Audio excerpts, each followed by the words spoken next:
officer, he started a bombardment against an Italian town during the Second World War. And then he described very clearly what it was like when the guns started to fire back. Well, these are the final guns to be fired to mark his life. And there will be what is called death gun salutes at 7 stations across the United Kingdom, each firing 41 guns over 40 minutes. And we will see it also out at sea and in Gibraltar. But we see now at Edinburgh, the guns are ready from 105 Regiment, Royal Regiment of Artillery, and they will be firing on instruction at the precise time of 12 o'clock. And this will be echoed again around the United Kingdom at precisely the same time, each gun carefully timed to be in accordance with all the others, and at the conclusion of it, a salute which goes back in history really to the beginning of military time in terms of ordnance. There will be a continuation of that tradition. For 41, well, the tradition goes that each of the major ships at sea had 20 guns on each side of the ship and 1 signal gun. And the signal gun was fired to start it, and then they cleared the guns on each side of the ship, making a total of 41. And it's very rare to have a death gun salute, but this privilege has been accorded to the Duke of Edinburgh by Her Majesty the Queen. Alistair, stay with us. I'm just going to bring in our royal correspondent, Rhiannon Mills, who is here. And as we await those gun salutes, part of the formal recognition of the death of the Duke of Edinburgh, we are also awaiting further details about the funeral arrangements. Rhiannon. We are, and I would anticipate that we should be able to bring you some more details by the end of today as to how the royal family intend to formally mark the death of the Duke of Edinburgh. Of course, we are living in still very complex times at the moment when it comes to the coronavirus pandemic restrictions. And everything that I was hearing from the palace yesterday, and certainly this is the royal family's wishes as well, is that they stick to within those guidelines. So actually, yes, today at Windsor, we're seeing a huge number of people, more people than I expected, gathering here, wanting to pay their respects, wanting to bring flowers. But certainly the palace have said they don't want people to gather in crowds. They don't necessarily want people to come to royal residences. And instead of leaving flowers, they actually want people to make contributions online instead. But I think as we wait for the gun salutes to commence, I think it's also been very important for the royal family in some ways to mark those traditional elements that we would have with any significant royal death and moment of mourning like this. So, for example, a notice yesterday was placed on the gates at Buckingham Palace and on the gates of the Palace of Holyrood House, but again quickly taken down so that crowds didn't gather to see that. And those books of condolence normally would be physical books, now moved online, to prevent people from gathering. But how much of the funeral has already been set out in advance of this? You won't be surprised to hear that actually these funeral plans have been years in the making, but as a result of COVID-19, they've had to be reviewed in great detail. Now, we know and we've heard over the years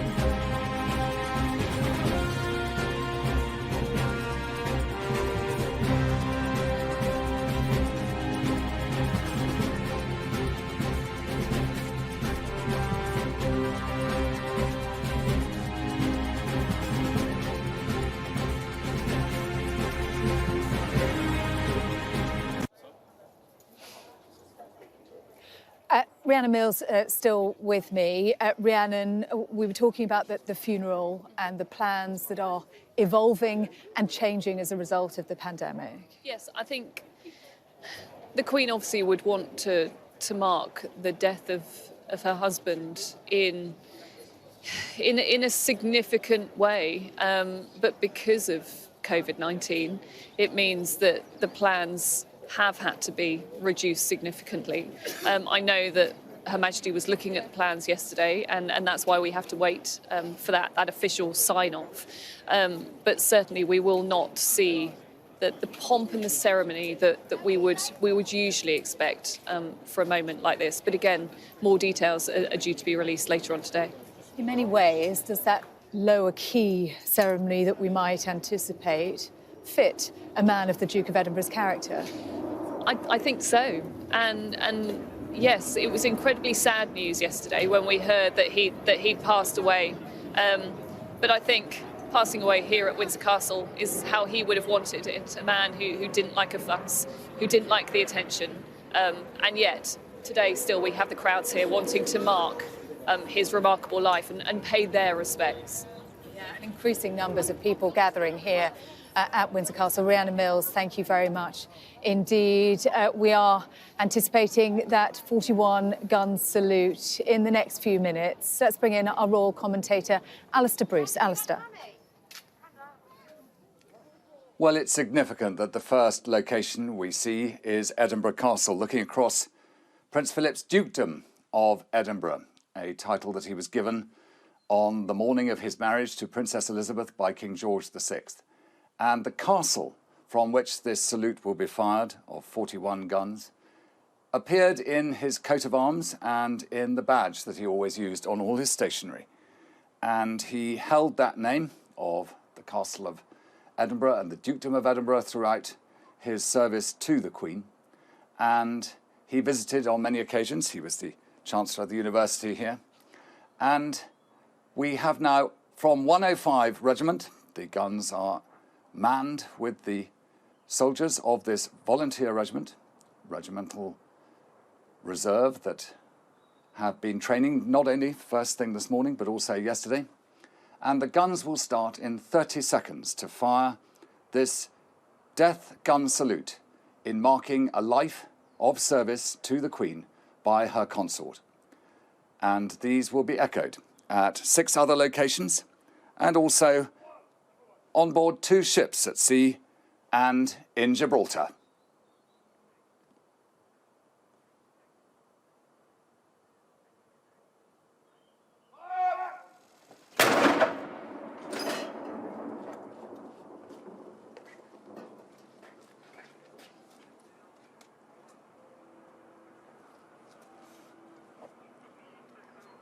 It has just gone noon. You're watching Sky News live coverage of the death gun salute to mark the Duke of Edinburgh, who died yesterday. And returning to Edinburgh Castle, where there is now time for the gun which has just fired to be reloaded, and also time to reflect again on how the Duke of Edinburgh had carried the name of this city, the capital of Scotland, in his life all around the world. And for him, therefore, this firing of the gun has its own significance as the next gun is fired.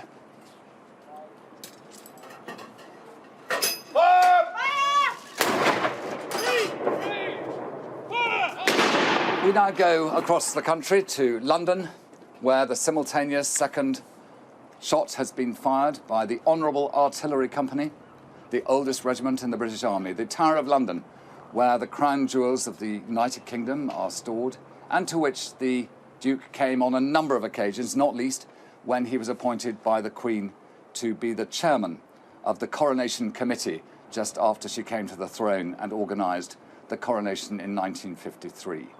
It is the great citadel of England, and it is the well-known guarding point at the entrance of London, where the Prince did so much of his service to the Queen, working from Buckingham Palace.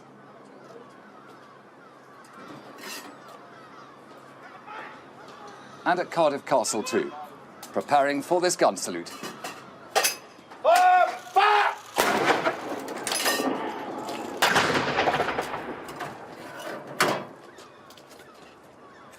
You'll see the firing and then the discharge of the shell case.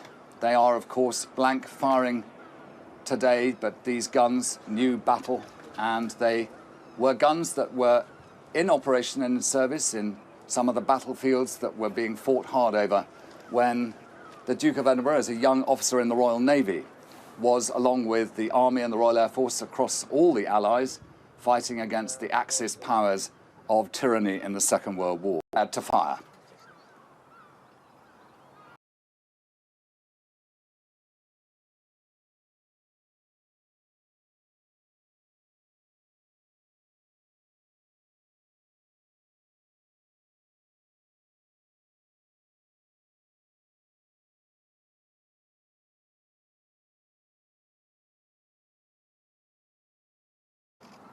Of the Queen when she is in Northern Ireland. Of course, throughout the Queen's reign, the struggles for security and peace within a nation that has a history of discord has been very much a part of the Queen's reign. And we remember when the Duke of Edinburgh accompanied the Queen to go to Ireland on that historic state visit, and also what a great deal it had meant to him to see peace returned there after the struggles of that time, particularly with the loss of his uncle, Lord Mountbatten. But to Devonport, and the Royal Navy are firing their guns, also in salute at Devonport, the historic and largest of the naval bases of Europe. Number 1 gun! Fire! Wearing the anti-flash that is always worn on board ship, particularly when guns firing in battle. Battles that Prince Philip, as I say, remembered very much seeing start in Italy at the beginning of his service in the Second World War, and suddenly realising, as he said, and then they all started firing back and you suddenly realised that this was real war. He was also out in Japan at the time that the peace was finally signed at the end of hostilities in 1945. We now go to Woolwich, with its ancient history as a scene of the revictualling of ships nearby at Deptford. And the Royal Horse Artillery are preparing to fire their guns, the King's Troop Royal Horse Artillery.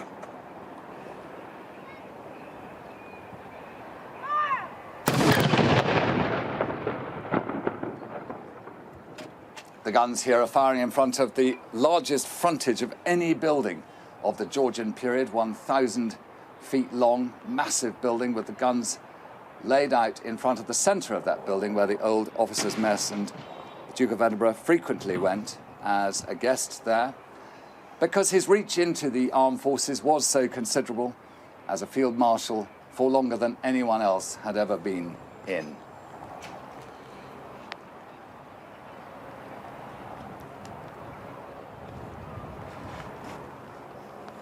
Going to Portsmouth next, and at Portsmouth, where so many occasions a young naval officer, Prince Philip, would have set out to sea to play his part in the battles. And again, the anti-flash will remind us of what warfare's like in a ship.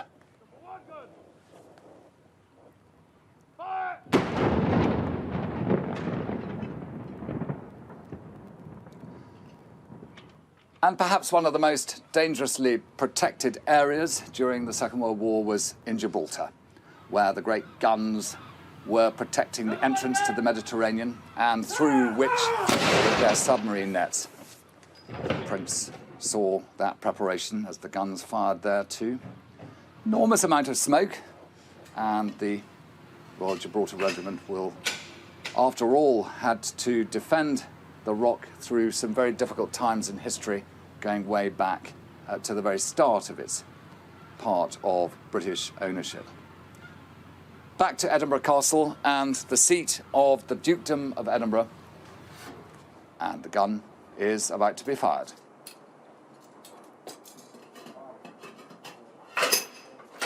Fire!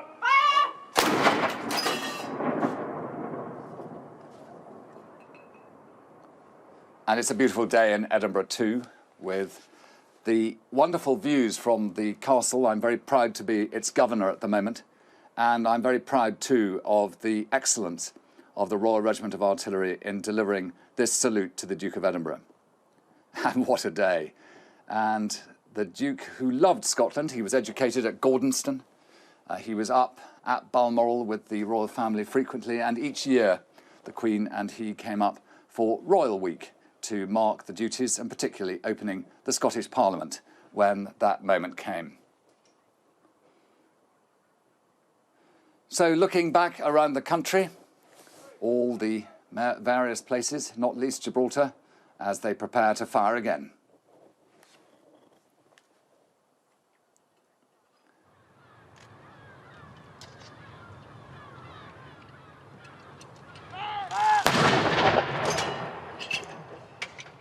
The Duke of Edinburgh was made Colonel of the Welsh Guards quite soon after the Queen came to the throne, and so with the Welsh Guards that service continued and his connections with the Principality carried on until his son, the Prince of Wales, took on that title and the Duke stepped away for the Grenadier Guards. But again, a sense of the reach of the Duke of Edinburgh into so many parts of British life, United Kingdom life, and also out around the Commonwealth. And these gun salutes have been fired in others of the Queen's realms, and earlier on today in Australia too, outside the Parliament building in Canberra. But back to Hillsborough Castle in Northern Ireland.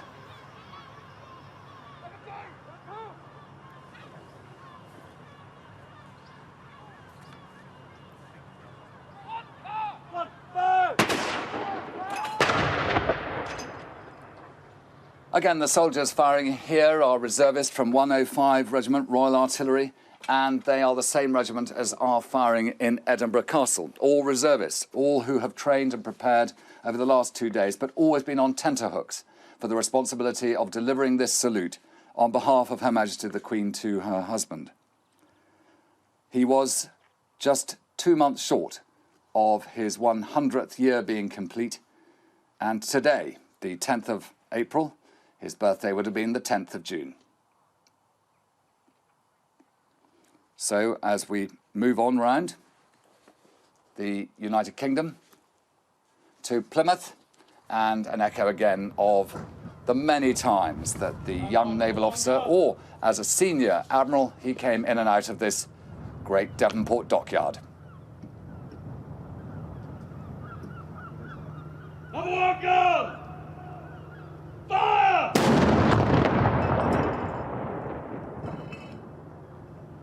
Not too much fuss, the Duke of Edinburgh often used to say about any arrangements for his funeral.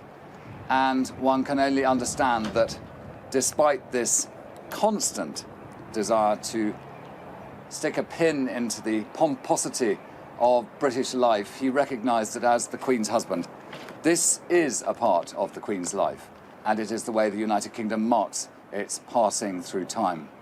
Back with the King's Troop, Royal Horse Artillery, who were given that name by Prince Philip's father-in-law, King George VI. When he visited them once, they were called the Riding Troop. He crossed out the word riding and put Kings. When the Queen came to the throne, she insisted that the name of her father be marked going forward.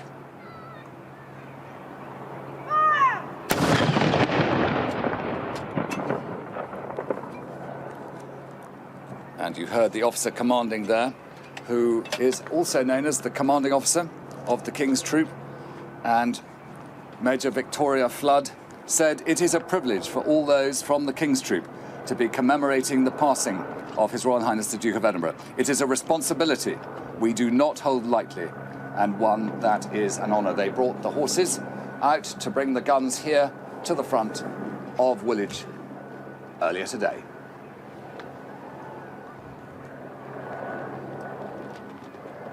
And Rhiannon, as we go back to Gibraltar, it is perhaps interesting to reflect upon, as these guns go on firing, with the excellence of the armed forces' strict adherence to discipline and timing, that we'll hear the first gun just before.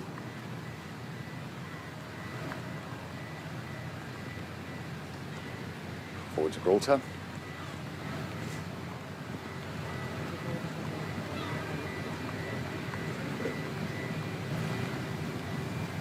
Number one gun! Fire! Fire! And I was going to say to you, Rhiannon, that they mark each gun as it's fired in a little tiny leather wallet, and they stick a little pin through the card in the centre to make sure that they fire precisely 41 guns. But what a day, Rhiannon.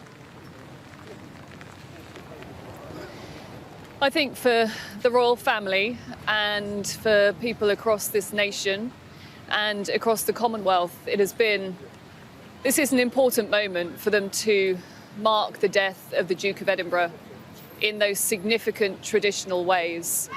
Yesterday, we saw a notice being posted on the gates of Buckingham Palace, on the gates of the Palace of Holyrood House, marking what is a significant moment for this nation as we say goodbye to Britain's longest serving consort. Of course, we have to remember that this is a family who are in mourning now. We pay our respects to Her Majesty the Queen, now a widow, remembering those moments that she shared with her husband. But also here at Windsor Castle, the crowds wanting to come out and pay their own respects to a man who has left the most remarkable personal legacy, both for this country and also for countries across the Commonwealth. His death has given us an opportunity to look back on hundreds of hours of video footage and thousands of photographs, which really helped to highlight that enduring working partnership, but also that love match that developed between the Queen and the Duke during 73 years of marriage. And these moments, yes, are important to mark the traditional moments, to have the gun salutes, to have the flags at half-mast. But this is a family who, behind palace walls, will also be marking the death and mourning the loss of a man who meant so much to all of them. And Rhiannon, as the gun salutes were getting underway across the UK, we saw the Earl and Countess of Wessex driving past our live position here, past the crowds gathering outside Windsor Castle. The Countess of Wessex had her window down, tears in her eyes, and she spoke to you as she passed. What did she say? She did, and she said to me, I asked, how are you all? And she simply said, the Queen has been amazing, with tears in her eyes. And I think it was quite a moment to see her husband, Prince Edward, in the driving seat, the Countess Sophie sitting alongside him, driving slowly past our live position here, but also stopping to have a few words with some of the crowds who've gathered. And she was saying thank you to people who'd come here, wasn't she? She was, and I think it's a difficult balancing act for the royal family at the moment. Yesterday we were told that they wanted to take some private time to mark the death of the Duke of Edinburgh, which is completely understandable. But also there is this awareness that we are still living in these times of the coronavirus pandemic and the restrictions that are in place. And they do not want to be seen to be encouraging crowds to gather, but really spontaneously today we can see there are so many people here, hundreds of people gathering, wanting to bring flowers, wanting to pay their respects, and wanting to mark what is a significant moment in our nation's history. And so I think for the Earl and Countess of Wessex, they wanted to slowly take that time to drive past the crowds and, in a socially distanced way, be able to say their thanks, because they will, of course, have been aware of the thousands of tributes coming from across the country, from around the world, people having their own recollections and memories of meeting the Duke of Edinburgh. And I think that moment, seeing the Countess of Wessex there, very much summed up that public grief and that private mourning as well. Rhiannon, thank you very much indeed for now. Let's return now to the 41 gun salute, the Tower of London now. Alistair. Well, it reminds me very much of the fact that Prince Philip had two appointments that he really treasured, that his forebear, Prince Albert, the Prince Consort, also held. One was Chancellor of Cambridge University, but the other, very close to the Tower of London, is Trinity House, that look after all the lighthouses up and down the nation. And for a book that I was putting together with a photographer called Julian Calder. We took his photograph as the master of Trinity House on Deptford Strand. And he came into the photograph saying, "Come on, you've only got a few seconds." And he was in a bit of a sort of hurry. And he was never easy having his photograph taken. He absolutely hated it. And as we wait just for the gun to fire. Fire! Fire! But No one! Light! Julian, the photographer, said from underneath his cover, "Any chance of a smile? Nothing." Tried again. "Any chance for a smile? Nothing." And then I said, "Julian, you'll get what you're given." And then he did smile. And that was the photograph we used. And in a way, his dislike of photographers and perhaps of the media in general was because it always took up quite a lot of his time, and I think he was always trying to get on with the next challenge. Now, the armed forces who we see here playing their part and with whom the Duke of Edinburgh spent a great deal of his time may have these traditions, but their real purpose is the defence of the Queen's realm. So as we hear the next gun fire, Free!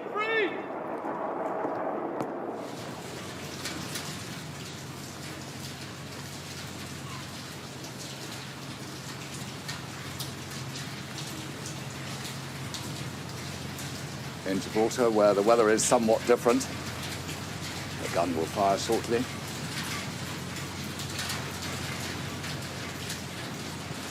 Number 2 guns! Fire! As I was saying, we're watching and witnessing the great traditions of the armed forces, but also Prince Philip was committed to the modernisation, the endless desire to be constantly at the forefront of battle, because he knew how important that was himself as a young officer fighting his ship in the great struggle against tyranny in the Second World War. And it is that pursuit of technological advance that he was so fascinated about. Back in Portsmouth, where so much of that technological naval advance takes place, they fire again.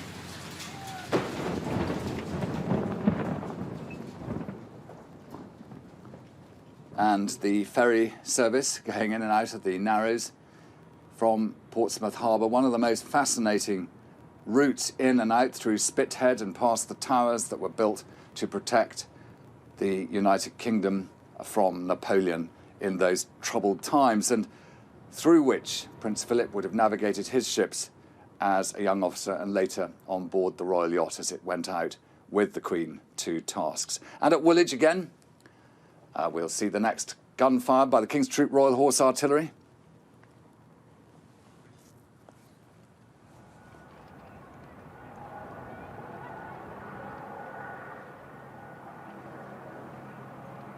And these guns were also fired at the wedding of the Princess and the Duke.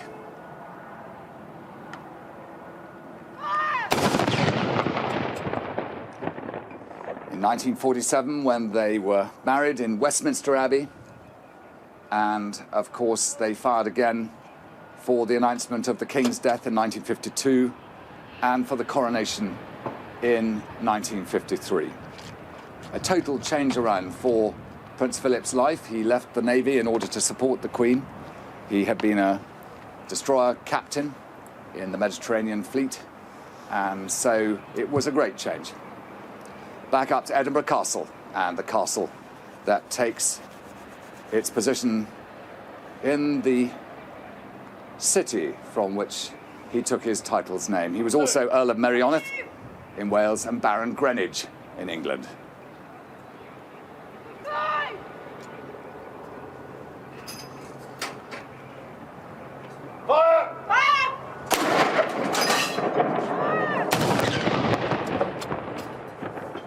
The Duke of Edinburgh was also appointed a Knight Brethren of the most ancient and most noble Order of the Thistle in Scotland, which is the oldest and most senior honour there.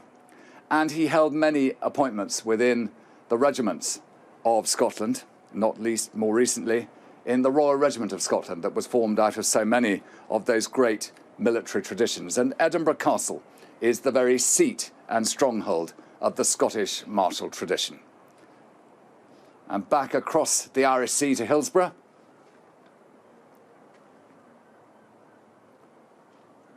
And with what joy the Good Friday Agreement brought to this province during an important part of the Queen's reign.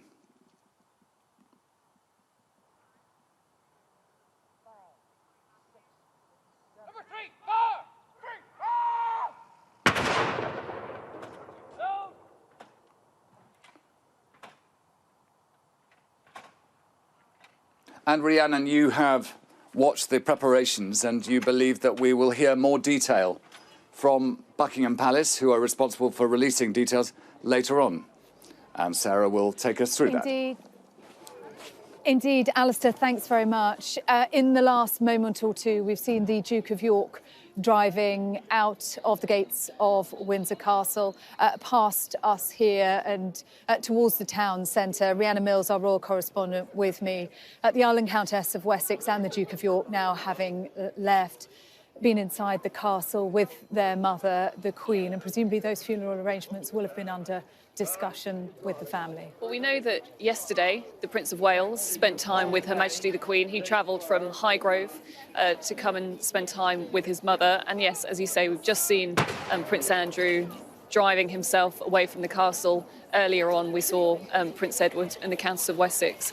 And yes, I suspect an important time for the family to privately mourn together, but also discuss the next steps and the funeral plans before they're put out there into the public domain, which I anticipate we will have more details by the end of today. But as we were talking about earlier, the funeral plans have been a very long time in the planning. However, because of coronavirus, they've had to be reviewed, looked at again. And I think for Her Majesty the Queen yesterday, she was looking at those funeral arrangements and maybe today wanted to sit down with the family and discuss what will happen in the days ahead. Also important for the family to gather to support their mother, the Queen. The Queen and Duke of Edinburgh have been isolating here at Windsor Castle for the past year, nicknamed HMS Bubble. They've spent perhaps more time together in the last year, Rhiannon, than for a very long time in their lives. It's interesting to reflect on that, and in some ways, potentially, it will make the Duke's death harder for the Queen because they have spent a great deal of time together in the last year. It was decided that this was the best place for them to be during the pandemic. Before that, actually, they spent quite a lot of time separately since the Duke had decided to step away from public life in 2017. The Duke enjoying his retirement, not exactly putting his feet up, but certainly taking some time away from the cameras, away from the spotlight, spending time in Norfolk. And the Queen, of course, having to stay at Buckingham Palace and at Windsor, carrying out those important duties as head of state. But while we've talked a great deal, I think, over the last, 24 hours since it was announced that Prince Philip had passed away. We've talked a lot about them being an important working partnership, the Queen and the Duke supporting each other, the important role that he held as a dedicated consort, but also a devoted husband and wife, parents and grandparents. And certainly Prince Philip was always recognised as a very important sounding board behind the scenes for members of the family. No, not overly sentimental, but certainly sympathetic at times and always there to give advice. And yeah, I have to say it was very moving to see the Earl and the Countess of Wessex driving very slowly past the crowds here. Sophie had tears in her eyes and simply said to me, the Queen has been amazing. It's difficult to think, isn't it? We have a monarch here at Windsor Castle who is now mourning the death of her life partner. Yes, very much a couple of that generation. And I suspect very, very stoic about death. And they have both lived a long and happy life. But no doubt, as she described, there is deep sorrow at saying goodbye to her beloved husband as we see his death being marked in these traditional ways. They had, of course, been separated for a prolonged period during the Duke's stay in hospital. Added poignancy that he was able, in fact, to return here to Windsor Castle for his final days. And I think that's the way that he would have wanted it. This was a man who didn't like a fuss. We know didn't have much time for the cameras and the intrusion that they felt on their private lives. And I think when he left hospital, you could see that there were great efforts. There were great efforts to try and protect his privacy as he was leaving hospital. And when we saw the photographs of him in the back of the car, I couldn't help but think, actually, this is not the way that Prince Philip would want us all to see him. And that is why he stepped away from public life in 2017.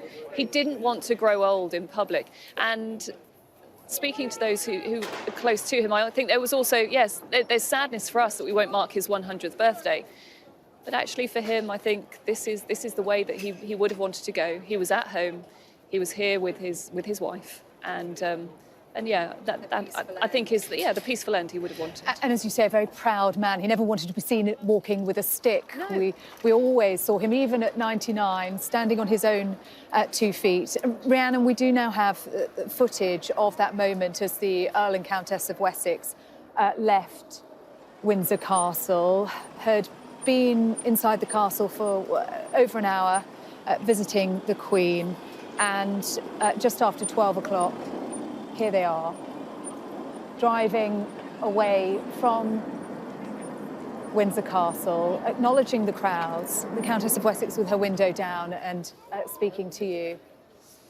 I've interviewed the Earl and Countess of Wessex on a number of occasions, and it's worth pointing out that they do live very nearby here. They live in Surrey, and they are incredibly close to the Queen. They were incredibly close to the Duke of Edinburgh. They would often spend a lot of time here at Windsor. And I actually spoke to Prince Edward when the Duke was in hospital, and we had a wonderful conversation about the fact that I said, how's the Duke been? And he talked about how Prince Philip was almost climbing the walls. He was very frustrated to be in hospital, fed up of watching the clock go round, and actually not the best patient. Exactly, wanted to get out. And at the time, I got the sense from Prince Edward that yes, they had been concerned about him, but actually he was. And there's a lorry going past us, so hopefully you can still hear me. I may pause for a moment. Yeah, some generators, I believe, and lighting arriving here at Windsor Castle. There is a lot of activity here, I presume, Rhiannon, in the run-up to the funeral.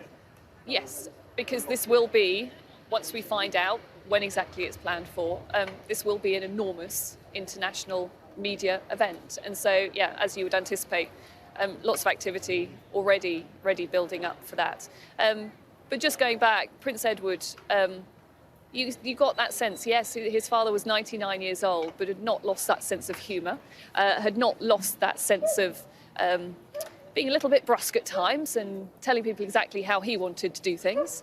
And so this will come as an enormous loss. And I know that they had spent as much time as they could with the Queen and Prince Philip within the restrictions during these pandemic times. But you could tell from the Countess there, tears in her eyes, but also, as we were saying, the royal family do not have to leave Windsor Castle via this route. This is actually the most public route, really, that they can choose when it comes to driving away from the castle. So I think in some ways an acknowledgement that, yes, they don't want crowds to gather. Yes, it's very difficult for them to stop and speak because of social distancing. But just a chance for them to acknowledge that people are here to pay their respects to their remarkable father. Rhiannon, thank you. Well, there's gun salutes continuing to take place in all four corners of the United Kingdom. Dan Whitehead is at Hillsborough Castle for us. Dan.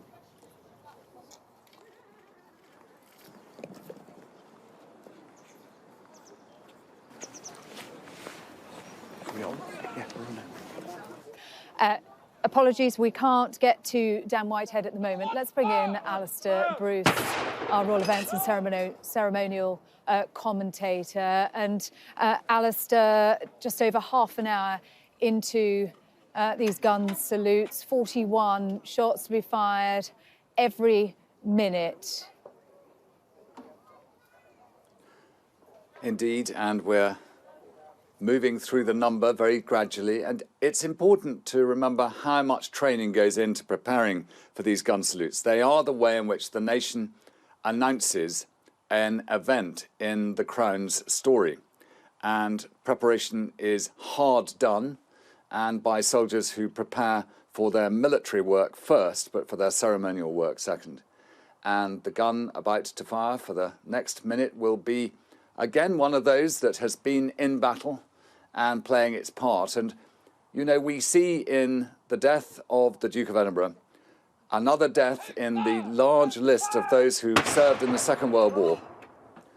And the guns, which make their saluting sound now and when in battle, can be so incredibly overwhelming for those who find themselves in the discord and drama of battle. There have been many, many times in which the armed forces have been deployed on operations, not least in the protection of peace and the complication that is in Northern Ireland, but also in other places around the world where the necessity was seen. But back at the Tower of London, where the yeoman warders in their scarlet Tudor clothes look on in that great white tower built by William the Conqueror, and where the great principal house and castle of safety, as Queen Elizabeth I called it, a salute to Elizabeth II's husband.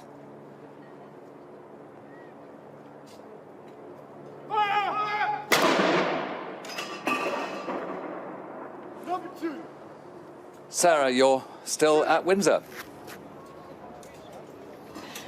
Alistair, yes, I am still here at Windsor, and the crowds are continuing to swell here outside Windsor Castle. People are no longer allowed to leave flowers immediately outside the castle. They're asked to take them to the Cambridge Gate at the start of the long walk. But people coming here to stop in quiet remembrance of the Duke of Edinburgh, to pay their respects and their tributes to a man who lived a long and remarkable life.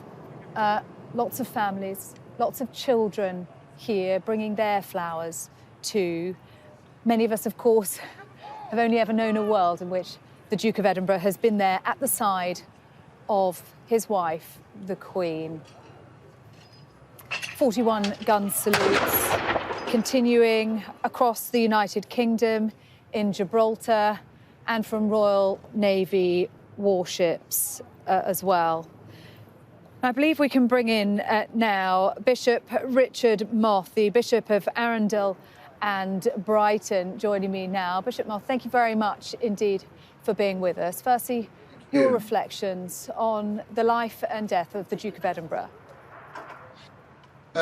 Well, I think first of all, I would want to express sincere thoughts and prayers for Her Majesty the Queen and the whole royal family at this time. Prince Philip has been a constant presence for the family for so many, many years, and such a tremendous support to Her Majesty for so long. And it's we can only imagine the great loss that the family feel at this time. It's interesting, been watching these gun salutes today, and one reflects on the great tally of medals that Prince Philip wore on his uniform. And of course, so many of those going back to his own years of active service during the Second World War, and the tremendous support and encouragement that he gave to our armed forces over so many years. And I know that the armed forces community in particular will be also missing him greatly at this time. Yes, and that involvement with the armed forces, not just his active service, but those long connections, those honorary appointments that he took on for so many years. What did he mean to the armed forces, and did they mean to him? Well, it was before my present appointment. I was Bishop of the Armed Forces for 6 years, which was a tremendous privilege and an honour for me to hold that position. And I'm conscious of his very particular links with obviously the Royal Navy and the Royal Marines, and the Grenadier Guards and the Rifles. Of course, he gave up that honorary colonelcy only really very recently. and it's now gone to the Duchess of Cornwall. There was a huge affection for him, I think, amongst the armed forces, especially those regiments with which he had particular links with the army, and very particularly with the Royal Navy, of course, since he'd served with the Royal Navy during the Second World War. So I think there was huge affection for him, and he showed great affection too for all our armed forces, Royal Navy, Army, Royal Air Force, a constant support for them and an encouragement to them, and always had a good word for them, regardless of rank or station, a real interest in people. And I think there will be many in our armed forces community who will have great memories of meeting with him over the years. For myself, I have a rather wonderful recollection of meeting with Prince Philip. I was with him on one occasion at a luncheon, sitting next to him, a most entertaining conversation. He was a straight talker, could be very amusing, a real interest in a whole range of subjects, and it was a wonderful occasion. It was about 10 days later, I met him again. Excuse me. And he, as he saw me, he greeted me by name, and said how nice it was to see me again. And that stayed with me, because I thought to myself, well, how many people has the Duke seen since our last meeting? It must be thousands. And yet he had remembered a name. And so that's meant a great deal to me over the years, and will stay with me always, I think. Wonderful encounter with the man. That moment that you describe, Bishop Moth, fits in with what we've heard from so many about the Duke of Edinburgh really engaging with those that he was speaking to, really listening, hearing and recalling the details of those conversations. I wonder if you can stay with us. We're going to cross now to our royal commentator, Alistair Bruce, for the final moments of the gun salute. Alistair.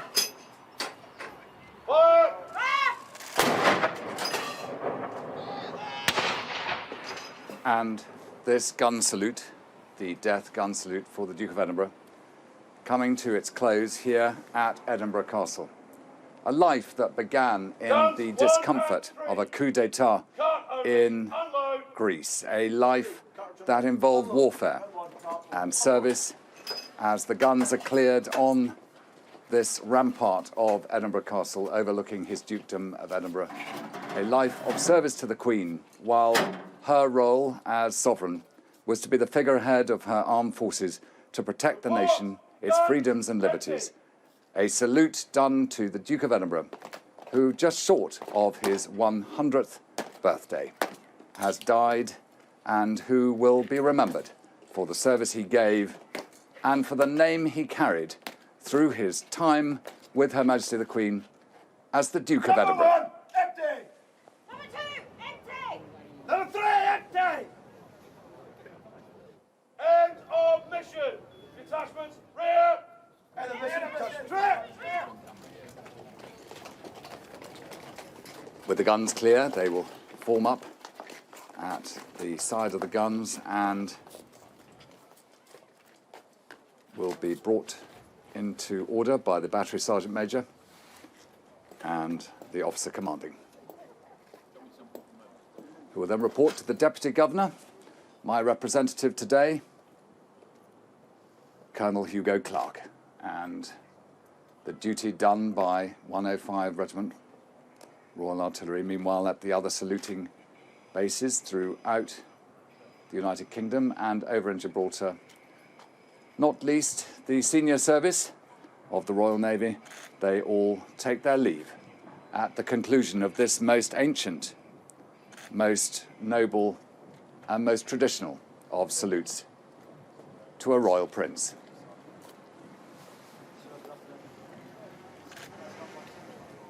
Alistair, thank you very much indeed. Let's bring in Rhiannon Mills, who is with me here at Windsor Castle. Rhiannon, Alistair used the phrase duty done there, and I suppose that is perfectly fitting for the life of the Duke of Edinburgh. It is. I think at 99 years old, there is this sense, 24 hours since we learnt of his death, that he had given his all to this institution, whether it was as a dedicated consort to Her Majesty the Queen, whether it was forging his own role and trying to establish his own place when it came to his charity work and supporting nearly 800 different patronages, but also, I think, supporting the family as well. And yes, we talk about the Queen and the Duke being this amazing working partnership, but they were a husband and wife, they were parents and they were grandparents, and behind the scenes, yes, of course, publicly, duty always came first, but behind the scenes, he was always a really important sounding board. And while we no doubt reflect on the impact this is going to have on the Queen, it's also important to take time to remember that the family also will be in mourning. And so we know that Prince Charles visited Her Majesty the Queen yesterday, but in the last couple of hours, we have also, as we've been standing here outside of Windsor Castle, we have seen Prince Andrew drive away in his own car, driving past the crowds, and also significantly Prince Edward and his wife, the Countess of Wessex, driving very slowly past the crowds, a chance for them to thank people who have very spontaneously come out, despite the fact that we're still living within these COVID restrictions, but people have, and despite the palace advice, people have still wanted to come out and I suppose mark this moment and leave flowers. But the fact that the Earl and Countess of Wessex took the time to drive very slowly past us, and with the window down, the crowds here. Yeah, I think taking that time to stop and thank people, they of course will have been aware of this outpouring of thanks and acknowledgement for what the Duke has meant for the country and countries right across the Commonwealth. But I have to say it was particularly moving to see Sophie with tears in her eyes. And I'd said, "Are you okay?" And as the car was driving past, she just turned around and said, "The Queen has been amazing," and seemed quite choked up by that. And I think we're so used to seeing the Queen so composed, publicly, always very together. And so, yeah, today as we reflect on the fact that she is now a widow after 73 years of marriage, it really hit home, I think, seeing her family and the upset and the sadness that they are no doubt going through today. Yeah, a family in mourning as well as a nation. Rhiannon, for now, thank you very much. Enjoy it indeed. I'm joined now by Bob Morris from the Constitutional Unit at University College London, where he specialises in ecclesiastical and royal issues. Bob, thank you very much indeed for being your response to the death of the Duke of Edinburgh.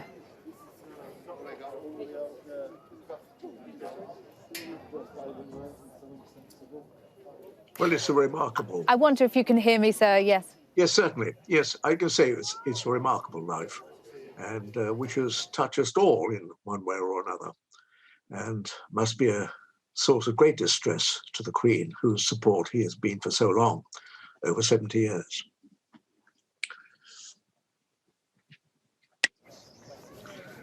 His actual constitutional position, strictly, was much less important than his informal roles that he developed so intelligently and with such determination over a long period. He would have been the regent had the Queen been indisposed for the time being from undertaking her royal duties during the minority of the Prince of Wales, and he would have then been, of course, his legal guardian. He was also one of the leading councillors of state when the Queen was temporarily absent for some reason or other. But since he so often accompanied her, particularly abroad, he was rarely active as a councillor of state in that sense. But much more important than the strict constitutional functions were the roles that he developed for himself, and which did so much to support aspects of civil society and enrich our experiences through his endeavours. And I wonder, in shaping that role, obviously he looked to Prince Albert, but this was not a man who wanted to share a desk with the Queen. He didn't influence her on issues of state. He very much wanted to find his own place and his own role. And what is your assessment of the role that he played? Well, he was remarkable. As you say, he was not an executive consort in the sense that Prince Albert had been. And he and the Queen obviously agreed to inhabit very separate parts of life, to our benefit, may I say, because the Duke, who remained remarkably always his own man, sometimes in ways which shocked people slightly. He was could be very forthright and perhaps not caring too much about the impact of some of the things that he said, but was always true to himself and always carved out this remarkable personal role in his lifetime, when it would have been difficult for people with less energy and ability to do so. You mentioned there his energy. I mean, this was not a man who wanted to stand still for any period of time, was it? And threw himself into all of those causes that he supported for many, many years, right up until his retirement in 2017. Yes, he was certainly not just a decorative consort. I mean, there were all the roles with the armed services, of course, which no doubt he enjoyed and which were very valued by them. But also he probed aspects of life in Britain, our business performance and other features of that kind. His support, for example, for engineering technologies, and his drive generally for modernizing the monarchy. In the face of initials, some difficulties, I think, and some opposition perhaps in the official royal circles. I wonder as well about that supporting role he played to the Queen, a role of support act that he was very happy to play, not seeking the limelight, but how significant that was for the Queen to have him at her side.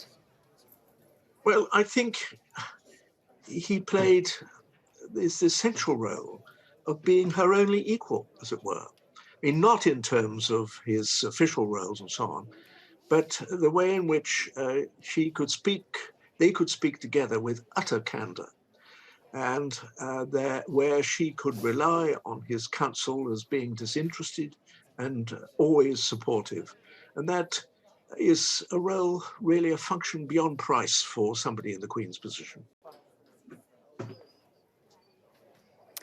Bob Morris, thank you very much indeed. Well, let's take you now to Hillsborough Castle. And Dan Whitehead is there. And Dan, Hillsborough Castle, one of the backdrops for the 41 gun salutes that have been taking place across the UK and beyond. Yes, that's right. The 105th Regiment Royal Artillery were carrying out those gun salutes in various locations around the world, including here at Hillsborough Castle, the royal residence of the royal family when they come to visit Northern Ireland. Of course, the officials here have been urging people not to attend, not to come and leave flowers. That hasn't stopped. A small number, around 100 or so, during the gun salute had gathered here. We can come and take a quick look at some of the flowers which have been laid. A lot of them from police, from military, who wanted to come down and pay their respects to the Duke of Edinburgh, who had an affinity, had a very strong connection with Northern Ireland. He visited Northern Ireland 56 times during his service, more than twice actually the number of visits carried out by the Queen herself. And his first visit was in 1949 to Northern Ireland, and his last visit was in 2017, May 2017, when he spoke to more than 100 young members who'd received the Duke of Edinburgh award. 2017 was the year, of course, the Duke of Edinburgh retired from public service, so Northern Ireland was one of his last visits in public life, which he carried out. As I say, a number of people have come down to pay their respects. Gary here, I was chatting to a couple of moments ago, is one of those. Gary, just tell us why you felt it important to come and pay your respects. Well, coming from Northern Ireland and Prince Philip, obviously wanted to meet him, and I was lucky enough during the Duke of Edinburgh Award away whenever I was 16. So you did the award? I did the award when I was 16, and I met him whenever we were here, and he was such a gentleman, and it was very sad yesterday to find out the news. But I also I work in education, and so a lot of my students go through the Duke of Edinburgh Award, so I felt privileged to have met him and do the award with him. What were the qualities that the Duke of Edinburgh had which had such an impact on you and your students? His personality, his sincereship. He was, well, personally, so down to earth, as we say in Northern Ireland. There was no airs or graces, obviously, but a lot of respect, and my students just found him. They were all anxious before they